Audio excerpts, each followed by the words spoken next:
Hi అండి, నమస్తే. Welcome to Suhasini's kitchen. నేను మీ సుహాస్ని రెడ్డి.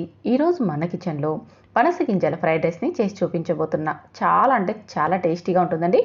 మనం ఎన్నో రకాల ఫ్రైడ్ రైస్లను తిని ఉంటాము, కానీ ఒక్కసారి పనస గింజలతో ఫ్రైడ్ రైస్ చేసుకొని తిన్నామంటే ఈ పనస గింజల మనకి తినేటప్పుడు పైన క్రిస్పీగా లోపల సాఫ్ట్గా చాలా అంటే చాలా టేస్టీగా ఉంటాయి. మంచి హెల్దీ రెసిపీ కూడా.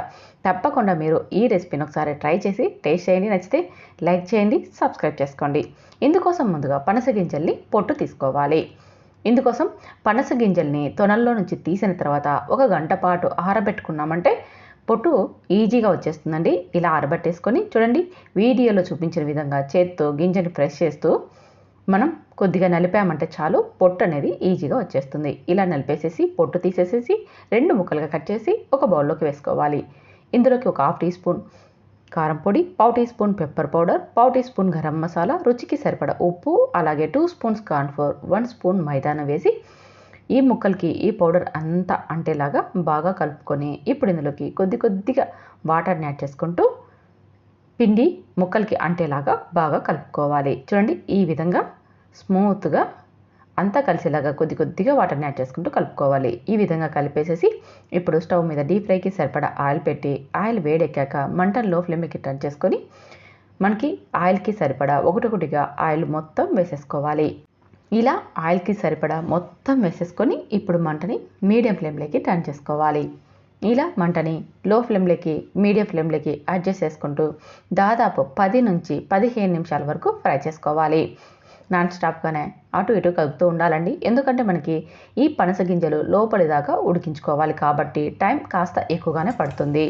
అందుకోసమని నాన్ స్టాప్గా అటు ఇటు కదుపుతూ బాగా క్రిస్పీగా అయ్యేంత వరకు ఫ్రై చేసి తీసేసుకోవాలి.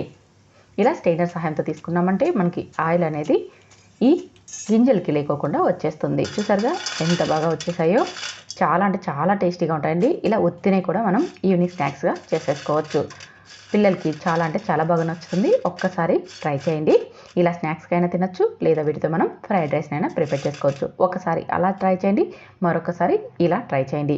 ఇప్పుడు మీకు ఈ ఫ్రైడ్ రైస్ని ఈ గింజలతో ఎలా తయారు చేసుకోవాలో చూపిస్తున్నాను. ఇందుకోసం స్టవ్ మీద కడాయి పెట్టుకొని కొద్దిగా ఆయిల్ వేసుకొని 1 స్పూన్ జీలకర్ర, కట్ చేసుకున్న ఒక పెద్ద సైజు ఆనియన్ని వేసి లైట్ గోల్డెన్ కలర్ వచ్చేదాకా వేయించుకోవాలి. ఇప్పుడు ఇందులోకి కట్ చేసుకున్న 4 పచ్చిమిర్చి చీలికలు, 1 స్పూన్ అల్లం వెల్లుల్లి పేస్ట్ని వేసి అల్లం వెల్లుల్లి పేస్ట్ని కూడా 1 నిమిషం పాటు వేయించుకోవాలి. చూడండి, ఇలా వేగిపోయాక ఇప్పుడు ఇందులోకి మనం ముందుగానే ప్రిపేర్ చేసి కాస్త చల్లారబెట్టుకున్న రైస్ని వేసుకోవాలి. లేదా మిగిలిన అన్నంతో అయినా మనం ఇలా ఫ్రైడ్ రైస్ని ప్రిపేర్ చేసుకోవచ్చు. ఇప్పుడు ఇందులోకి ఒక 1/2 టీ స్పూన్ దాకా chilli powder, 1/4 teaspoon pepper powder, 1/4 teaspoon garam masala, రుచికి సరిపడా ఉప్పును వేసేసుకొని ఇప్పుడు ఇందులోకి మనం ముందుగానే ఫ్రై చేసి పెట్టుకున్న ఈ పనస గింజల విత్తనాలని కూడా ఇందులోకి వేసేసుకోవాలి.